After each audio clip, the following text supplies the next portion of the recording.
What if I told you there's a way to trigger an almost addictive emotional response in a woman with nothing but a single short text? And no, I'm not talking about compliments, pickup lines, or emoji-filled flirtation. I'm talking about psychology, real science, how her brain processes intrigue, attention, and emotional stimulus. This is one of those things that sounds simple, but when you understand what's happening behind the scenes, you'll never look at texting the same way again. And here's the best part. I'm not just giving you one text and walking away. I'm going to show you why it works, when to use it, how to build around it, and even what to follow up with. By the end of this video, you'll understand how to create a spark that makes her think about you for hours, maybe even days. Let's get into it. There's one message that works better than almost anything else when a conversation has gone cold or flat. It's just 7 words, and the reason it's so effective is because it gets her brain doing something she can't control, imagining you. But I'm not revealing that text yet, not just yet, because if I give it to you right now, your brain will say, "Oh cool, I'll try it," and move on. But if you actually want this to work, you need to know the why, because the real power isn't in the text. It's in the timing, the delivery, and how you follow it up. You see, women respond emotionally first, logically second. Most guys do the opposite. They try to make sense. They try to be direct. They text like they're answering a customer service call. Polite, clear, boring, and then they wonder why she loses interest.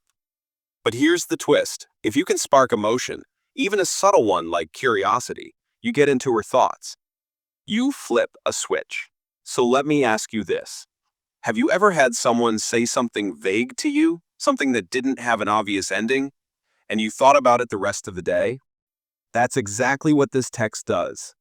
It's what psychologists call a curiosity gap. Our brains hate incomplete information. We feel the need to resolve it. And when that information involves us, it becomes 10 times stronger.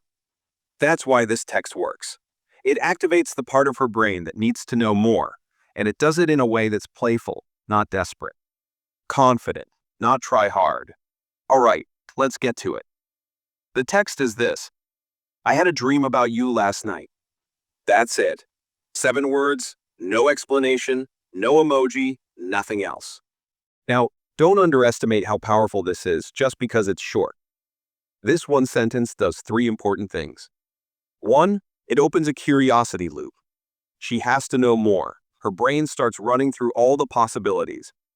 Was it romantic? Was it weird? Was it funny?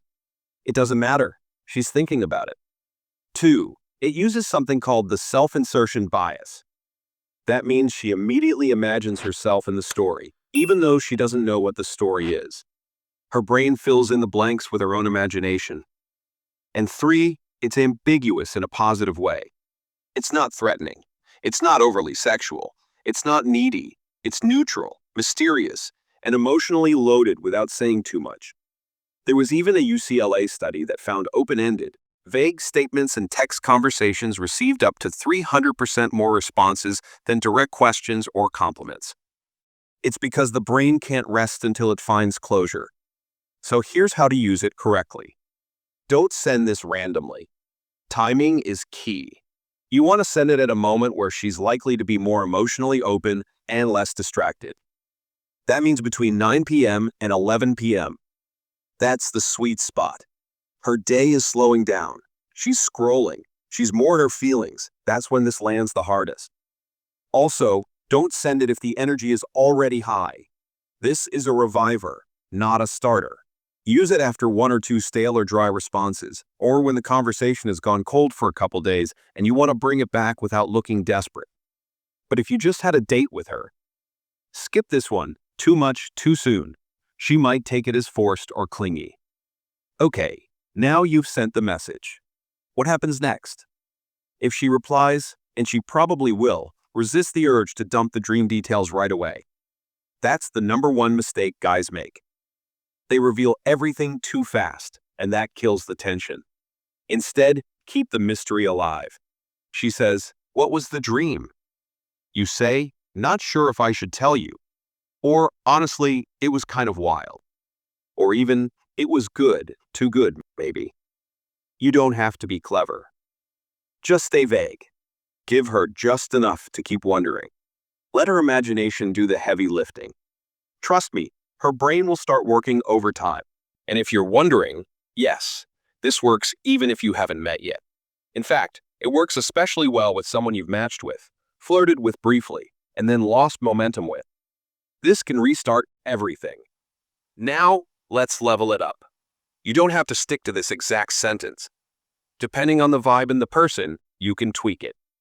Here are 3 variations. 1. For shy girls. Girls who are more introverted or subtle.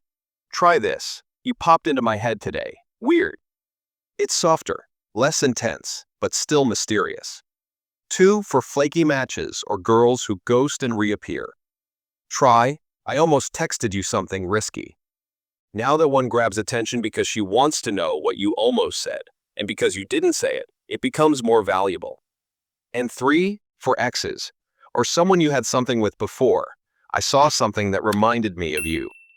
That's not just mysterious, it's nostalgic. It reawakens a connection without making you seem needy. But the real magic here is what you don't say. Silence is power. You plant a seed, and then you wait. Don't double text. Don't chase. Let her come to you. If she doesn't reply, that's fine. Wait a few days, then maybe drop something else subtle. But if you chase immediately, you kill the power of the first message. Also, and I cannot stress this enough, no emojis. Don't ruin a perfectly good message with a winky face. You're not in middle school. Let your words do the work. Still with me? Good, because now I'm going to show you how to follow this up if she replies and starts getting flirty. You say something like, I should probably stop thinking about it, but I can't. Boom. Now you've gone from curiosity to craving. Now she knows you're hooked, but in a cool, controlled way. Or it felt weirdly real. Like, too real. Again, you're not being too forward. You're just planting thoughts. It's like Inception, but for attraction. By this point, she's emotionally invested. Even if she tries to act casual, her brain is spinning. That's how this works. Now, if you really want to close the loop, here's a bonus move. Wait a few hours, or the next night, and say, okay, I keep thinking about it. Want me to tell you? Now, she's dying to know. You've built suspense. You've given her an emotional runway. When you finally reveal the dream, or a playful version of it, it feels earned. It feels like a story, not a strategy. You've created a moment. And here's the truth. The best conversations aren't about information. They're about emotion. They're not about what you said, but how you made her feel. This simple 7-word text, used right, can trigger curiosity, emotional anticipation, playful tension, nostalgia, and even desire. It's not a line, it's a key. And when you turn it slowly, not all at once, you unlock way more than a simple reply. Thanks for watching and see you in the next one.